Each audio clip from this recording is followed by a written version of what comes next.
Hey guys, Akariss here, bringing you a delightful another analysis video. And as you can tell by the title of the video and the units displayed right here, we have ourselves Lance Infantry, which I believe the sentiment is we don't have enough of them, and you guys would be right, we don't have enough of them. There's only 3. Donnel, Lukas, and Oboro. And to be totally frank with you, Donnel and Lukas are probably the only ones that I feel stand out in some way here, and I see very little in the way of using Oboro correctly. So I'll preface this by saying if you want to use Oboro, at least in competitive tier 27 AR, tier 21 plus AR content, which is what the videos have always focused on, Oboro is not ideal for literally anything. But just because there's only 3 of them, I did give Oboro some time in this video, so you don't have to completely neglect it. Although you can totally expect me to totally be praising Donnel and give Lukas a bit of credit for something that he may have. So, with that being said, let's jump into it. First up, we have Donny. So, Donny is interesting because he has a boosted BST from Generation 1, which means he has the highest stats of every single Lance Infantry here. He's got a pretty, balanced stat spread, and it really does shine when you do buff up his res with Res Refine, Res Boons. His boon actually is a super boon, which gives him the highest res of every Lance Infantry. Or it's tied with Oboro, I think, who also would be with plus res, but due to his higher HP stat, he does have more bulk overall, a nice solid 35 attack stat, and a decent defense and speed stat. So he's like the king of balance, and the thing that I really appreciate about Donnel is he doesn't have any hard weaknesses. His hard weakness is that which applies to every colored unit, so he has bad matchups against green. And believe it or not, because sometimes we get meta units or defense mythics and such, he does tend to suffer a bit. So he has a good matchup against Yoon, even though she's green, because Yoon has a low defense stat. He doesn't win against all Yoons, but he has a decent matchup against Yoon at least. But someone like Thrasir will kick his butt.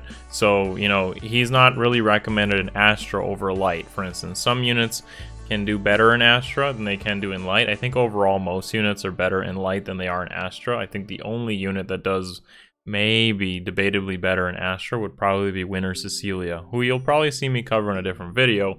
But Donny here, he's better in Light, and that's because Thrasir came into existence. So the defense mythics can drastically change up how viable a unit might be. Despite that, Donny wins tons of matches just by being so good. And of course, when you have a mega tank, you really want to pair it up with a support unit. Now, I did pick Corrin over Lancina here, and there's a couple of reasons for this. First of all, Lancina is harder to merge up and has more trouble soaking chills from Donny. And you need, when you use a tank strat, you need your support units in some way, like whether it's the mythic or a bonus unit or the support unit. I like to rely on the support unit for this, is to make sure that they soak as many chills as possible. This means that the unit is having a higher stat than the tank when you consider equal buffs on them. So as you can tell by Corrin, he has 1 more res stat at max investment. It's not easy to get that. You could use Fort Defense res instead of Fury 4, of course.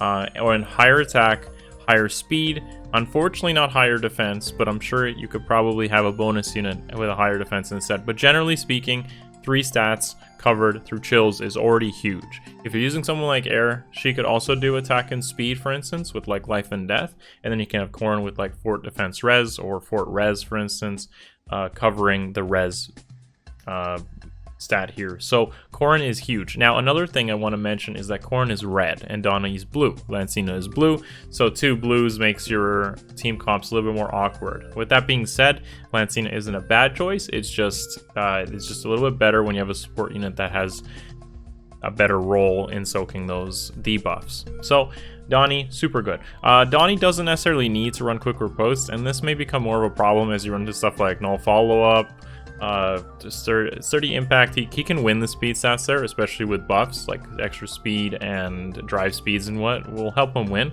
but it's mostly null follow-up that's a big problem here.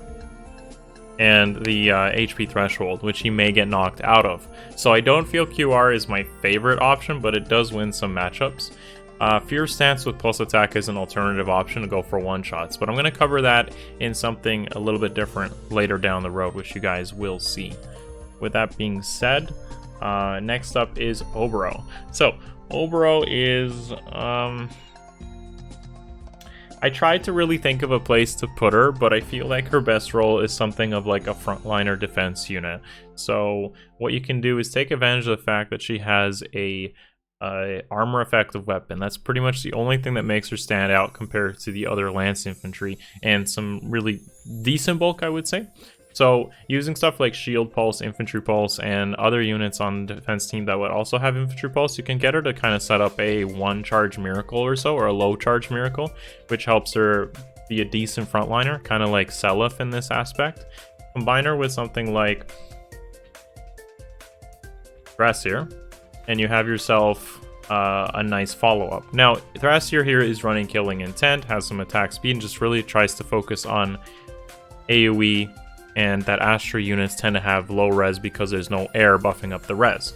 You definitely should use Wings of Mercy units on your defense team when you have someone running Miracle, because that's an easy setup.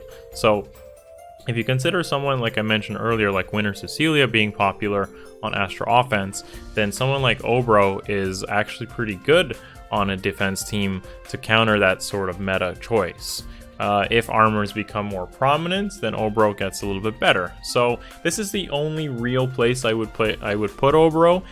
To be fair though, she is worse at Donnel at literally everything when it comes to a stat spread for trying to do the same role, which I showed you from the previous stat line and build that Donny was running. One thing I didn't mention enough yet is that Casablanca is like free. It's a free kind of grail choice, like a skill choice, and this makes it really easy to basically run dull ranged, and that's why Blue Lance is so desirable. So if you guys are thinking about like Blue Lance Cavs, Blue Lance Infantry, Blue Lance Flyers, and they don't have a preference weapon, Casablanca is amazing because dull range is huge, and that lets you run like Null Sea Disrupt, QR, Escape Route, whatever. It doesn't really matter. You can run anything in the B, and it's just nice to have that extra option. So I'm not really going to focus too much on Oboro. She's not really what I would consider the most viable, but if you want to try to put her somewhere, I would recommend probably the defense team with something like this. Moving forward, and probably the most unique way I can see you using Lukas is similar to Donny, but a little bit different. So Donny has like a good stat spread, a balanced stat spread, more speed, more res, and an equal attack stat, but not necessarily. One thing that makes Lukas stand out from Donny is the fact that he has that preference weapon. So that preference weapon gives him extra attack and defense, which makes him sturdier against physical threats. So light physical threats will be a joke to him, but what does make him amazing is the fact that he has extra attack. So if you combine this with Fierce Stance, you combine this with a Daybreak Lance having an extra base attack, and the 4 extra attack from the Sturdy Stance effect, you're looking at a dude who pretty much goes into the 70s, 80s, even 90 attack stat to one-shot stuff. So unlike Donny, who may miss kills, I don't see Lukas missing that many, unless you run into like green, very thick tanky units, like maybe Hector's on the front line. But if you did, then there would probably be different ways to play around that instead of trying to just dump Lukas right there and hope for the best. Now, Lukas here I put with Noontime because I feel like he would be a little bit better with Lancina because of his lower res and lower speed. He's likely to take a bit more damage than Donnel would. He doesn't have dull range here, but if you pick up the low attack defense, that does do a bit of work. So yeah, I mean, with Lancina here, you just want to focus everything onto Lukas and hope for the best. He's going to be a bit more vulnerable to magical damage, but I feel like he's a bit more consistent when it comes to one-shots. That low res does hurt him a bit, but that's what Light Season's for, and hopefully Lukas can do something for you.